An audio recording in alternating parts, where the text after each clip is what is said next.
দর্শক, আমি এখন জমিদার বাড়ির পেছন দিকটায়, আমি বলছিলাম আপনাদেরকে, এখনো এখানে কেউ কেউ থাকেন জমিদার বাড়ির সাথে। এই বিল্ডিং এর ভেতরে কেউ থাকেন না। আমি দাদার কাছে একটু আগে আপনার নামটা জানার চেষ্টা করব। আমার নাম বিপ্রেশ চৌধুরী। বিপ্রেশ চৌধুরী। তার মানে জমিদাররা যারা ছিলেন তারাও তো চৌধুরী পরিবারের। আপনার তাদের সাথে সম্পর্ক বা ওনাদের এই মানে বংশধর মনে হয় বোধহয় 10-12 পুরুষ পরে জমিদার নাকি? হ্যাঁ, প্রায় 16 পুরুষ পরে। আচ্ছা, তো একটু যদি বলেন যে আপনার জানা যতটুকু আছে এই জমিদার বাড়ির ইতিহাসটা কতটুকু? এই বংশের যে মানে পূর্বপুরুষ মহামানিক দত্ত, উনি প্রায় 1600 খ্রিস্টাব্দের দিকে মানে উনি পশ্চিমবঙ্গের রাজদেশ থেকে মানে এখানে আসছিলেন। এখানে আইয়া বসতি স্থাপন করছিলেন। জেনারেশন বাই জেনারেশন যাওয়ার পরে যখন বিশ্বনাথ রায় চৌধুরীর মানে জেনারেশন পড়ছে, তখন মানে জমিদারি প্রাপ্ত হয়েছে। আচ্ছা, জমিদারি প্রাপ্ত রায় চৌধুরী উপাধি পাইছে। এরপরে তো আরো কয়েক জেনারেশন গেছে, বিশেষ করে মথুরচন্দ্র রায় চৌধুরী, সুধীর চন্দ্র রায় চৌধুরী, এদের আমলে মানে জমিদারি আমরা 2 জেনারেশন আগে কি। আচ্ছা, এদের সময়ে জমিদারি প্রথা খুবই মানে জমজমাট ছিল, খুবই জমজমাট ছিল। আচ্ছা আচ্ছা। এখন তো কালের বিবর্তনে সবই শেষ, ধ্বংস। অনেক ইতিহাস আছে, এইগুলো টুকটাক 2-1টা যদি বলতেন আমাদেরকে, টুকটাক কিরকম ঐতিহ্যের কথা, একটা ঘটনা। ঐতিহ্য বলতে তো মনে করেন যে সুকয়ের একটা জয়ময় মানে সবসময় আছিল। জওয়ান যে দিকে গেছে মানে মানে বিজয় অর্জন করে এসে। আচ্ছা, খেলাধুলায় বলেন, মামলা মকদ্দমা বলেন, যে দিকে বলেন সবসময় ইয়ে করে এসে। আর ইংরেজ সাহেব আসলে ভ্যালেন্টাইন সাহেব, উনি একবার আইছিল এখানে শিকার করতে। শিকার করার একটা ইতিহাস আছে এখানে। ওই যে চিত্তরঞ্জন রায় চৌধুরী, উনি এরা নিয়ে গেছেন ওই যে পাহাড়ে শিকারের উদ্দেশ্যে। আচ্ছা, তো ভ্যালেন্টাইন সাহেব যে হাতের উপরে আছিলেন, ওনার স্ত্রী সহ, এই হাতিরে মানে বাঘে আক্রমণ করছিল। আচ্ছা, বাঘে আক্রমণ করার পরে তখন তো আইন আছিল যে ইংরেজ সাহেব মানে গুলি না করা পর্যন্ত অন্য কেউ মানে গুলি ছুটতে পারে না। আচ্ছা, এখন এমন ভাবে মানে বাঘের সম্মুখীন হয়েছে যে যদি চিত্তরঞ্জন রায় চৌধুরী মানে গুলি না করে বাঘরে, তাহলে মানে আর জীবন শেষ। আচ্ছা, তখন চিত্তরঞ্জন চৌধুরী মানে ব্রিটিশ আইন লঙ্ঘন করে উনি মানে বাঘের দিকে মানে গুলি ছাড়ছে। আচ্ছা, এবং 2-3টা গুলি দেওয়ার পরে কি বাঘ মারা গেছে।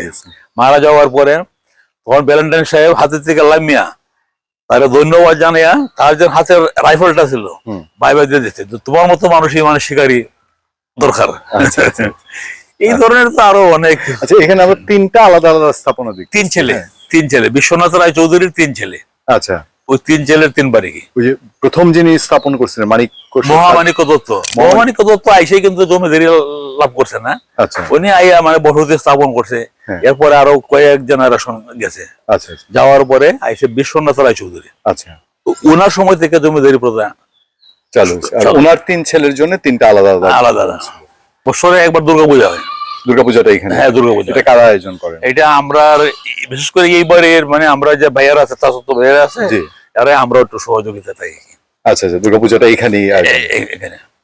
এইটা করার উদ্দেশ্য হইল পূজার সময় যেমন আমরা সবাই মানে এখন তো মানে অনেকে অনেক জায়গার মধ্যে বসবাস করতেছে, আর পূজাটা করলে যেমন সবাই মানে বছরে একবার আসলে দেখা সাক্ষাৎ হইল কি। এখানে একটা মন্দির ছিল না একসময়, সাপ থাকতো, যারা এসব সাপ আসলে মন্দির বলতে সাপ না, মানে প্রত্যেকটি বিল্ডিং এ মানে সাপ ছিল।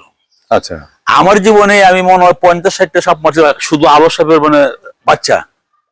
আচ্ছা, বাচ্চা আর বড় তো হ্যাঁ হ্যাঁ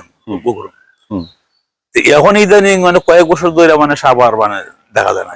আচ্ছা, তারপরও আছে মাত্র এই 2-3 দিন আগে মানে বাড়ি ছিল সাপ, তো এখনো আছে। তো এখন আছে মানে খুব মানে ইয়ের মধ্যে আছে কি, চুপচাপ আছে।